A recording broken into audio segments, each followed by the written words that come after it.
Bahala ka na Kuya Charles. Anong bahala sa akin?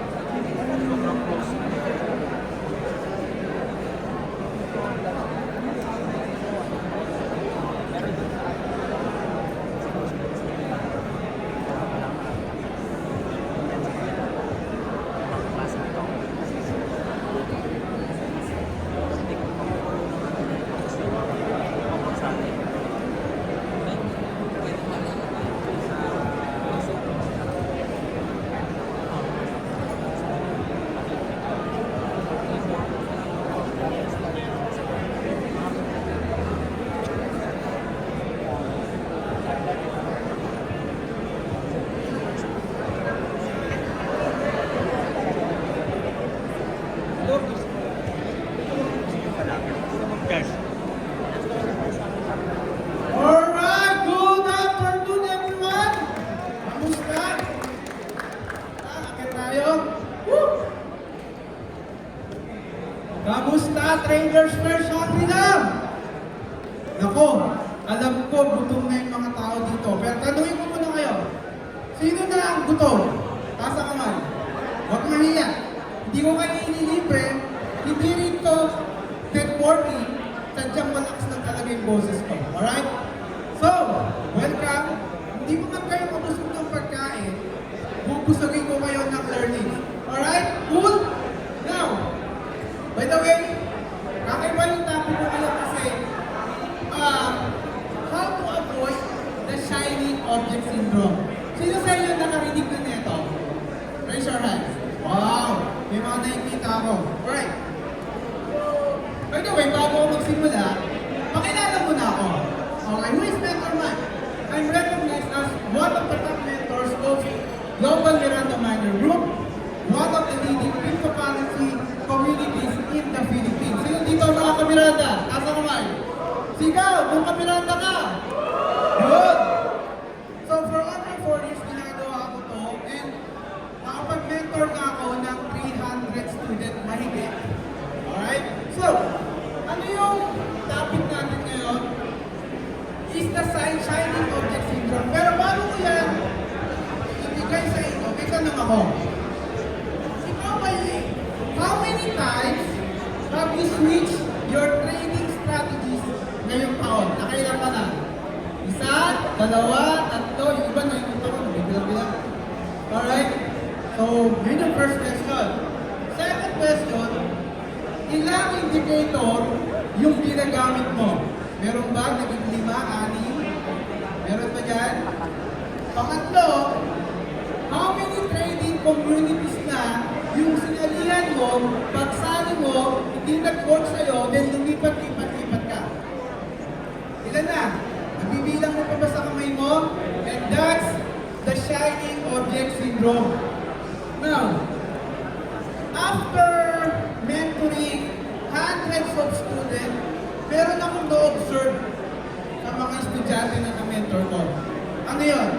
There is one common problem sa mga beginner traders. And I know, some of the traders na nandito, nalagpasan na nila yun. That's why I'm here, para i-guide yung mga tao or mga traders, baka lang naandun ka pa sa phase na yun. Excited? Excited ba? Raise your hand kung excited na. Good. Alright. So, ano yung common sa kanila? Ang common sa kanila is they suffered from a condition called shiny object syndrome. Ito, first time ko nang narinig yan. So, ito siya. So, ang shiny object syndrome is, una, ikaw yung trader na nag-chase ka palagi ng mga indicator kasi you believe mas maraming indicator, mas effective. Correct? Isa yung problema sa shiny object. Next, ikaw yung trader na pag may nakita ang mga influencer, sali ka ng sali, and i-work mo yung trading system nila, and kapag hindi nag-work sa'yo, sino sisisihin? Isisi ba natin sa sarili natin? Hindi. Isisi natin yung mga influencer na sinalo mo. Alright? Madami ang tatawa doon, natatawa ka. Ang tatapag ko naman yung mga influencer na mentor na sila. Then, ikaw yung trader na palipat-lipat sinusimetos po mga strategy, price action, pinagalo-halo mo. Pero you know, lahat siya nag-work. Sino lang may problema? Tayo. Yung sakit na to, yun yung problema. Next, palipat-lipat ka ng trading community kasi yung believe, pag sumali ka sa trading community, gagaling ka. Ang ending, walang nangyari. Okay?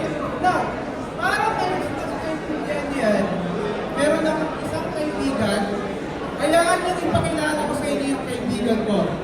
Meet my friend, Bernard. Okay? Bernard is, nasa trading na siya, 5 taon na. And here is the crazy part. Siya ay 20 years old pa lang. Bakit? Teka lang. Bakit nagkaganon? Alam nyo ba ang trading pwede kang pakitaan pero nang malaki, pero kaya kanyang pagandahin ng mabilis. Kapag wala kang structure na lesson. Agree ba kayo doon? Sino mag-agree? Dami nag-agree, di ba? Now, yung si Bernard, ang motivation niya nung pumasok siya sa trading is lahat ng apat na to, kailangan niyo ng financial freedom, makawala sa rat race, walang boss, at time freedom. Lahat ba kayo? Parehas ni Bernard. Sino nakakarinig ni Bernard? Tapos sa kamay. Oh, dami ah. So, kaya lang, every time na mag-aaral siya, ganito yung motivation niya every week. So, una, Monday, libo-libo, pagdating ng Tuesday, pababa. Hanggang Wednesday, pababa ng pababa. Thursday, pababa. Friday, Saturday, and pagdating ng Sunday, ano nangyari? Rock pull. Diba? Bumaba. Doon kasi magaling ang mga traders sa umpisa lang. Tama? Okay. So, si Bernard, nalulungkot. Kasi bakit? He knows what to do when he is motivated. But, he doesn't know what to do when he is demotivated. Diba? Kasi lahat naman ng trader, kapag pumasok ka sa trading, motivated talaga yan. Kaya lang, hindi natin alam na meron palang word na demotivated. Now, para malaman doon, maintindihan niyo siya, ganito siya. So, ang journey as a trader, ganito siya. Una, ikaw, inaaral ng bagong strategy, uptrend ang buhay mo. So, yan siya umakyat. Now, every times na iyan yung pababa, so itong pababa na to, yan ay nangyayari sa first 3 weeks mo. Ang tawag ko dyan, uptrend phase. Okay? Uptrend ka, bida-bida ka muna. Okay? Ganado ka kasi may inaaral ka, may natutunan ka. Pagdating ng 3 weeks na yun, dito na magbabago ang takbo. So, magkakaroon na ng pagbabayan. And that is the downtrend phase. Sino dito ang nasa uptrend at nasa buhay? Wala? Downtrend. Sino? Oh, meron. Kanina may nakausap ko. Kaya ako pupunta dito. May buhay kasi gusto kong ma-inspire. So, maraming mga downtrend. At nangyayari yan, weeks 4 to 8. At ramp na naman. Sa phase na to, ang nangyayari kasi dyan, diyan ka nagpo-consolidate. Yung inaaral mo may strategy, isa-isa, pag nag-trade ka, talo, hanggang ikaw ay mag-consolidate. And guess what? Sa phase na to, dito nag-compete ang mga trader sa downtrend phase. 95% of the trader nag-compete sa phase na to.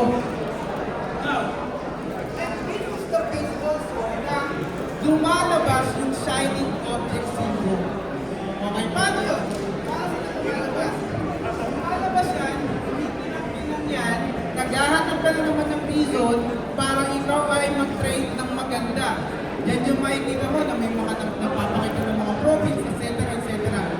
Tumitinang sila sa araw na to kapag ikaw ay nasa downtrend na.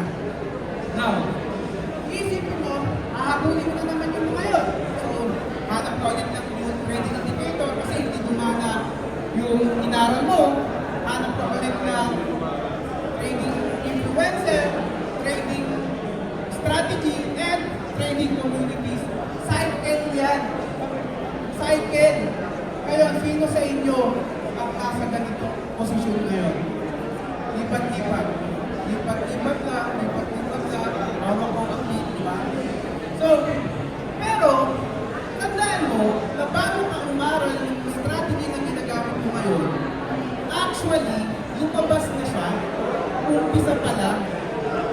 Kaya lang, hindi mo kasi alam na feeling demotivated is part of the process. Kaya, lumabas na siya, nag-uptrend ka ulit, nag-uptrend ka, and nag-downtrend, at nangyayari talaga siya. Kaya lang, puro ka lang ganun.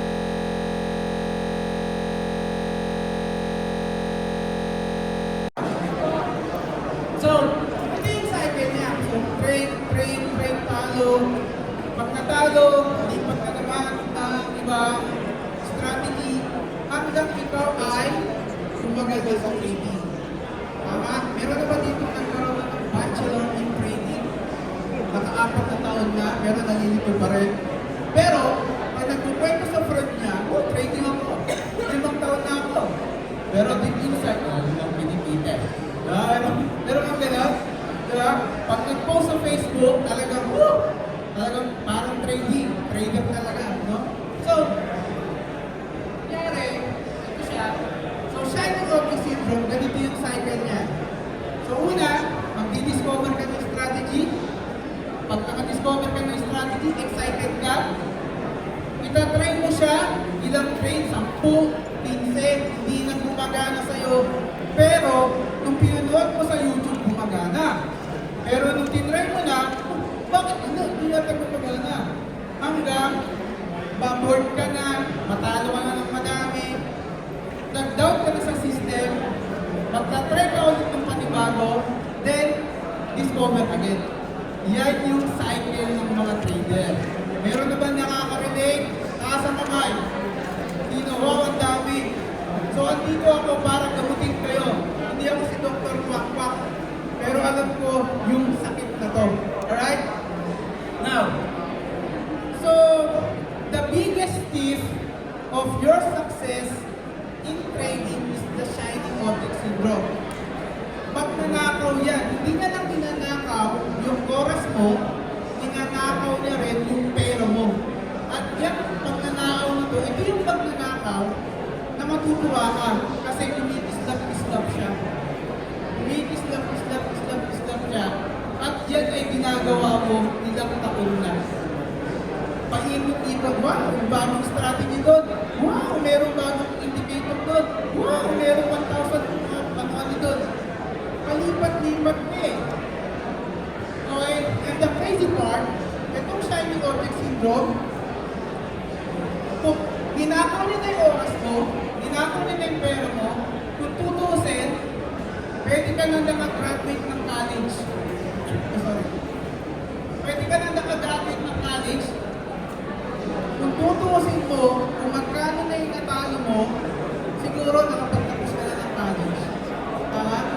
Kaya lang, hindi ka aware na nag-exist yung syndrome na to. At ito yung common na sakit ng mga traders kagaya ko. Pero graduate na tayo. Yung sino ulit ka sa syndrome na alam na, no? Happy na? Happy? Now, you did not quit the training system because it was ineffective. Nag-quit ka because ikaw ay impatient. Agree ba kayo doon? Hindi ka kasi marunong magantay eh. Ang gusto mo kasi easy money. Gusto mo, pag nag-trade ka, may Ferrari ka. Gusto mo, may house and land ka agad. Tama? Hindi mo alam yung proseso. Nandun ka sa instant. Tama? Now, ang tanong, saan ka magpo-focus? Saan? Kayo, saan magpo-focus? Sa goal or sa process? Tingin nyo, saan? 1 or 2? Goal or process? Tayo, ang goal, ako, aminin ko, nung nagsimula ng training, nakapokus ako sa goal. Kasi sabi sa akin, kung mga nakikita ko sa ano, kikita ka ng malaki. Pero dapat, ang focus natin,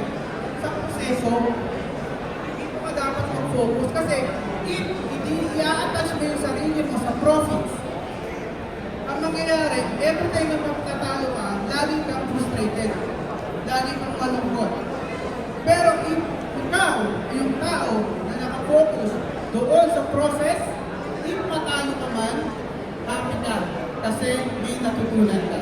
Agree? Tama ba? So, kailangan natin sirain yung mga paniniwala na ito. And I know, some of you guys ay alam mo ito. So, una, kailangan ko ng magandang strategy. Alam nyo ba, kung ano yung inaaral mo na strategy ngayon, gumagana yan. Hindi ba naman yan nakikilala kung hindi gumagana yan, tama? Kaya lang, ang ginagawa natin, hindi tayo nakafocus sa kanya. Hindi ka loyal. Sa trading, applicable ang salitang loyal. Hindi lang sa totoong buhay, hindi lang sa mga partner ninyo. Okay? Kasi ang realidad, kahit bigyan ka ng community, ng trading system, na alam mo naman gumagana siya, pero kung ikaw ay palipat-lipat, hindi rin siya mag-work sa'yo. Kaya yung reason bakit ang daming trader na until now, 5 taon na, wala pa rin progress. So, kailangan natin sirain niya. Kailangan ko ng madaming indicators. So, naniniwala nyo ba maraming indicators mas maganda? Pero, to be honest, 2 indicator, 1 indicator okay na. Para hindi ka lang malito. Kasi ang problem, tayo ang nandito sa sarili natin. Hindi yung trading. Nakakalito na nga yung trading, dinilito mo sa sarili mo. Diba? Kotang-kota ka na. Now, next. It's all about trial and error. So, pati kailangan talaga mag-trial and error. Pero kung ang trial and error mo ay yung maling ginagawa, nag-revolve ka lang dun sa maling sistema. Magpi ba kayo doon? Now, if you want na mas maging maganda yung trading journal, then get a structured learning. Yung meron talagang sinusunod. Hindi yung, ano ba yun, pagpasok mo, pag hindi nag-work, walang practice. Sino dito, pindot-pindot lang. Pindot-pindot, okay.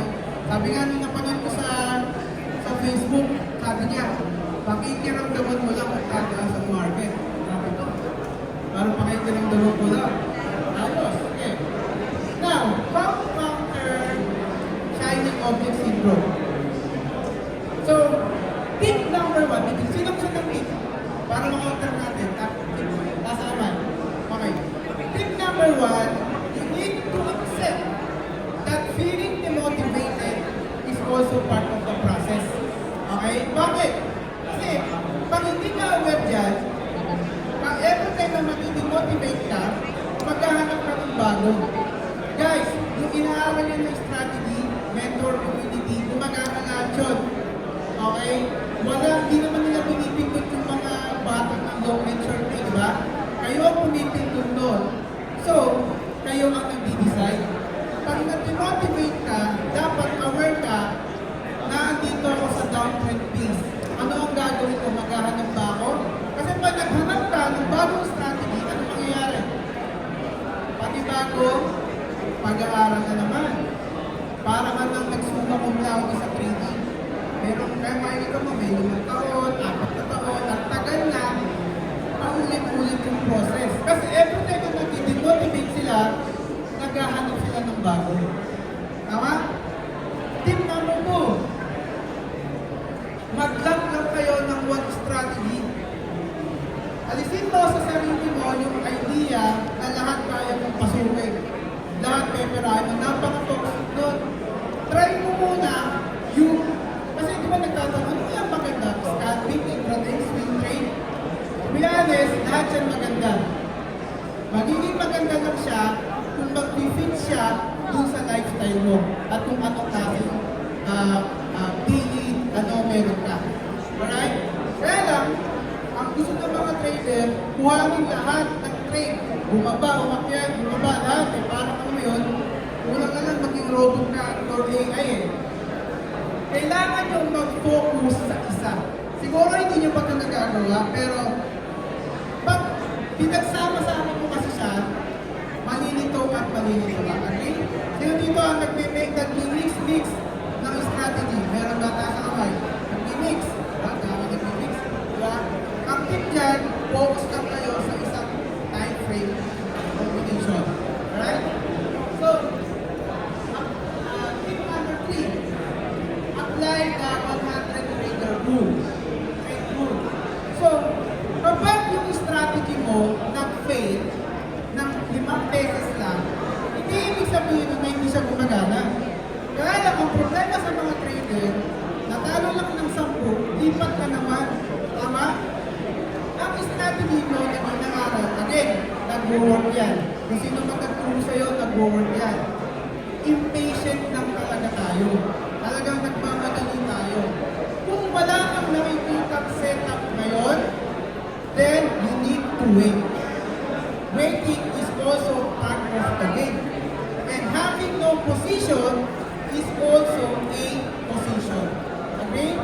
So, kailangan mo ng data. Hindi yung 5 lang, 10, then quit ka na. Ang trading, binabakis yan. I-judge mo yung sarili mo ng 50 to 100 trades.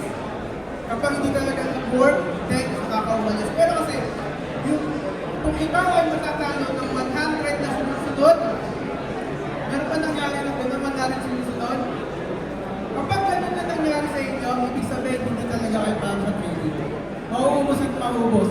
Pero sa experience ko, walang gano'n. Kailangan nyo lang ng data. Yes? Now, tip number 4, stop consuming random strategies daily.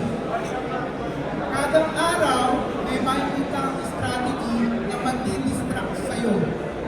So, kung meron ka ng inaaral, yun muna. Maging loyal ka muna doon. Kung hindi man ako loyal, hindi ako eh. Huwag kayo maging. Kung hindi man kayo loyal, sa trading, maging loyal kayo. Alright? Kasi, if pumasok ka ng trading, ay gusto mo mga pera, kailangan isang strategy lang gagamitin mo. Ganyan? Now, tip number 5, control your emotional. Paano yun? Kasi mo yung comparison sa iba, na kumikita, mga viral posts, saka yung mga hype. Umalis ka dyan. Focus ka kung ano yung pinagturo ng mentor ko sa'yo or ng community na meron pa ngayon. Kasi dito, ibang iba yung community natin, tama? Next. Tip number 6, pinakamabilis, kung gusto mo maging mabilis yung usad mo sa trading, then get a mentor. Kung yung community mo ay may mentor, then get it. Even the best athlete in the world, Manny Pacquiao may coach yan. Diba? Kaya siya naging magaling. Kasi they can filter noise, they can tell you na mag-stick ka ng one system, mapapa-shorter nila yung learning curve mo, makikita nila yung mga blind spots mo, and gagawin nila accountable sa mga trades mo. In short, yung experience ng mentor na 5 taon, kaya na ibigay sa'yo ng 3 buwan o 2 buwan na. Pero kapag sinolo mo yun, o na, tama naman, pwede ka naman mag-solo, but if you have the capacity na kumuha ng mentor, then get it. Ito yung mabibigay ko sa inyo yung tip na pinakaulo. Alright, so, kung gagawin mo yung 6 na tips na yun, at ikaw ay pupunta ng downtrend phase, then, aakyat ka, kung sakaling ikaw ay madapa, hindi ganun kalalim. Pwedeng ganyan lang. And we know that market is evolving. Minsan nagkakaroon ng pagbaba, pero aakyat siya. And kapag yan ay umakyat, dire-diretso na yan. Follow mo lang yung 6 na tips. Alright? Now, paano naman, Mentormind, kung ginagawa ko na yung tips, lahat, inunod ko na yung tips mo 6, then, ano gagawin ko? Then, it's a matter of time and patience na lang. Time will tell kung kailan ka gagaling. Kailan ka magiging profitable. Sino gusto maging profitable dito? Asa kamay? Wow! Okay. So, kung nagagawa mo na yan, magtiwala ka na lang. Kasi meron tayong proseso. Sa mga prutas nga, di ba, merong season. Darating ang panahon, isang man sa inyo, darating yung season nyo. Hindi man siya ngayon, maybe sa ibang araw.